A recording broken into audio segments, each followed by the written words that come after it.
Hello future doctors, আজকের এই এক্সপ্লেনারে আপনাদের স্বাগতম। মানব মস্তিষ্ক বা আমাদের ব্রেইন যে কত বড় একটা বিষয় সেটা নিয়ে আমি সবসময় ভীষণ এক্সাইটেড থাকি। আজ আমরা এই অসাধারণ অর্গানটার একদম গভীরে যাব, দেখব কিভাবে আমাদের এই ব্রেইন একটা অত্যাধুনিক মেশিনের মতো কাজ করে। তো আজকে আমরা মূলত কি জানছি?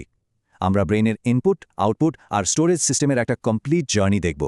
শুরু করব বায়োলজিক্যাল স্মার্ট হোম কনসেপ্ট দিয়ে। এরপর সেন্সরি ইনপুট, মোটর আউটপুট, আমাদের মেমোরি বা স্মৃতির জাল, আর সবশেষে দেখব যখন এই নেটওয়ার্ক ফেল করে তখন আসলে কি হয়। শুরুতেই আপনাদের কাছে আমার একটা প্রশ্ন। একবার ভাবুন তো, মাত্র ৩ পাউন্ড ওজনের চর্বি আর পানির একটা পিণ্ড কিভাবে পৃথিবীর সবচেয়ে অ্যাডভান্সড টেকনোলজিক্যাল সিস্টেমগুলোকেও রীতিমতো হার মানায়। জাস্ট অবিশ্বাস্য, তাই না? এই প্রশ্নটা মাথায় রেখেই আজ আমরা আমাদের ব্রেইনকে একটা অত্যাধুনিক স্মার্ট হোম প্রযুক্তির সাথে তুলনা করে বোঝার চেষ্টা করব। তো চলুন আমাদের প্রথম টপিক দিয়ে শুরু করা যাক, দ্য বায়োলজিক্যাল স্মার্ট হোম। ঠিক আছে, চলুন ব্যাপারটার একটু গভীরে যাওয়া যাক। ধরুন একটা মডার্ন স্মার্ট হোমের কথা। আমাদের শরীরটাও কিন্তু ঠিক এরকমই একটা অত্যাধুনিক নেটওয়ার্ক। আমাদের সেন্সরি পারসেপশন বা অনুভূতিগুলোকে আপনি স্মার্ট হোমের সেন্সরের সাথে তুলনা করতে পারেন, যেগুলো চারপাশ থেকে অনবরত ডেটা নিচ্ছে। ব্রেনের মোটর কন্ট্রোল হলো আমাদের অ্যাকচুয়েটর, যা শরীরকে নির্দেশ দিচ্ছে কি করতে হবে। আর মেমোরি, এটা হলো আমাদের মেইন হার্ড ড্রাইভ, যেখানে জীবনের সব এক্সপিরিয়েন্স একেবারে পরম যত্নে সেভ করা থাকে। এবার আমরা যাব আমাদের দ্বিতীয় অংশে, সেন্সরি ইনপুট এবং প্রসেসিং। চোখ থেকে যে ভিজুয়াল ডেটাগুলো আসে সেগুলো কিভাবে প্রসেস হয় জানেন? অনেকটা অত্যাধুনিক সিকিউরিটি ক্যামেরার মতো। ব্রেনের ডোরসাল রুট কাজ করে ঠিক একটা মোশন ট্র্যাকিং ক্যামেরার মতো। প্যারাইটাল লোবের সাহায্যে এটা ট্র্যাক করে যে একটা বস্তু কোথায় আছে বা কিভাবে নড়াচড়া করছে। আর অন্যদিকে ভেন্ট্রাল রুট টেম্পোরাল লোবের সাহায্যে ফেশিয়াল বা অবজেক্ট রেকগনিশনের কাজ করে, মানে একদম নিখুঁতভাবে বলে দেয় যে জিনিসটা আসলে কি বা মানুষটা কে। তবে শুধু বাইরের পৃথিবী থেকেই যে সিগন্যাল আসে তা কিন্তু নয়। আমাদের শরীর নিজের ভেতর থেকেও ডেটা কালেক্ট করে, আর একেই বলে প্রোপ্রিওসেপশন। আমাদের পেশি, টেন্ডেন আর জয়েন্টে থাকা এই বায়োলজিক্যাল জাইরোস্কোপগুলো একেবারে অবচেতনভাবেই বুঝতে পারে মহাশূন্যে বা স্পেসে আমাদের হাত পা ঠিক কোথায় আছে। ধরুন আপনি না দেখে একটা গ্লাস ধরতে যাচ্ছেন, এই যে নিখুঁতভাবে ধরতে পারলেন, এটা কিন্তু এই ইন্টারনাল ইনপুট ছাড়া একদমই পসিবল হতো না। আচ্ছা, ইনপুট তো হলো, এবার আসি ৩ নম্বর অংশে, মোটর আউটপুট এবং কন্ট্রোল। সুতরাং এখানকার সবচেয়ে গুরুত্বপূর্ণ বিষয়টি হলো এই টাইমলাইনটা। অবাক হবেন শুনলে যে আমরা সচেতনভাবে কোনো কাজ করার সিদ্ধান্ত নেওয়ার আগেই, মানে ফ্র্যাকশন অফ আ সেকেন্ড আগেই, আমাদের ব্রেনের সাপ্লিমেন্টারি মোটর এরিয়া বা এসএমএ আর প্রি মোটর এরিয়া অবচেতনভাবে সেই নড়াচড়ার প্ল্যান করে ফেলে। তার মানে আমরা নিজেরা কনশাস হওয়ার আগেই আমাদের ব্রেন পেশিগুলোকে সিগন্যাল দেওয়ার কাজ শুরু করে দেয়। Just mind blowing. তো যখন একটা অ্যাকশন প্ল্যান তৈরি হয়ে গেল, তখন সেটা ব্রেনের সাপ্লিমেন্টারি মোটর এরিয়া থেকে সোজা প্রাইমারি মোটর কর্টেক্সে চলে যায়, আর সেখান থেকে স্পাইনাল ট্র্যাক্ট হয়ে একদম সরাসরি আমাদের পেশিতে গিয়ে পৌঁছায়। ফলে পেশি সংকুচিত হয় আর আমরা নড়াচড়া করি। এটা আসলে আমাদের ফিজিক্যাল ওয়ারিং পাথওয়ের কি যে অবিশ্বাস্য একটা ফাস্ট রিয়াকশন, সেটা বলে বোঝানো কঠিন। আর এখানে মস্তিষ্কের গঠনগত বিন্যাসটা একবার খেয়াল করুন।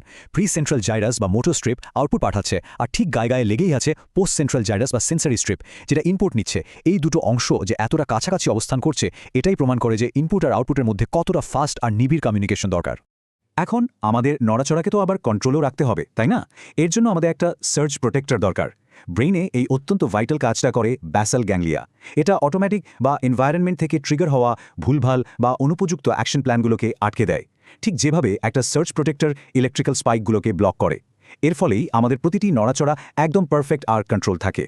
চলুন এবার যাই আমাদের ৪ নম্বর অংশে, দ্য ফ্র্যাগমেন্টেড মেমোরি ওয়েব বা খণ্ডিত স্মৃতির জাল। একটা তীব্র সেন্সরি এক্সপিরিয়েন্স আমাদের পার্মানেন্ট নিউরাল হার্ডওয়্যারে সেভ হতে আসলে কতক্ষণ লাগে? চলুন ধাপে ধাপে দেখি। আমরা যখন কোনো কিছুতে অ্যাটেনশন দিই, সেটা মাত্র 0.2 সেকেন্ডে ক্যাপচার হয়। এরপর 10 মিনিটের মধ্যেই হিপোক্যাম্পাসে প্রসেসিং লুপ শুরু হয়ে যায়। কিন্তু সবচেয়ে ইন্টারেস্টিং ব্যাপারটা কি জানেন? একটা স্মৃতি ব্রেনের কর্টেক্স জুড়ে পুরোপুরি কনসলিডেট বা স্থায়ী হতে প্রায় 2 বছর পর্যন্ত সময় লাগতে পারে। Can you imagine? এখন এই স্লাইডের সবচেয়ে আকর্ষণীয় বিষয়টা হলো আমাদের ব্রেন কিভাবে হুবহু একটা কম্পিউটারের মতো কাজ করে। আমাদের ওয়ার্কিং মেমোরি বা শর্ট টার্ম মেমোরি হলো কম্পিউটারের র্যামের মতো, যা খুব অল্প সময়ের জন্য ডেটা ধরে রাখে।